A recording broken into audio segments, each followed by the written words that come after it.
నమస్కారం ఘంటారావానికి స్వాగతం. ముందుగా ప్రధానాంశాలు. దేశవ్యాప్తంగా దీపావళి సందడి, బాణసంచా వెలుగుల్లో ఊరువాడ.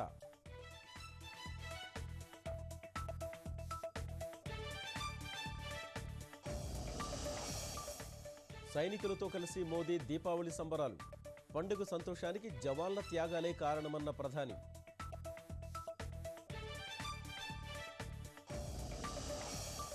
జాతీయ ఐక్యతా దినోత్సవానికి ముమ్మర ఏర్పాట్లు, సర్దార్ పటేల్ స్ఫూర్తిని చాటి చెప్పడమే లక్ష్యం.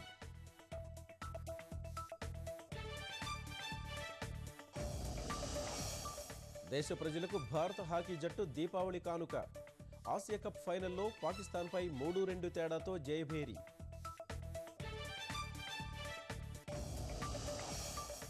యెమెన్లో ఉగ్రవాద స్థావరాలపై దాడుల్లో పెను విషాదం, తీవ్రవాదుల చేతుల్లో బందీలైన 60 మంది దుర్మరణం.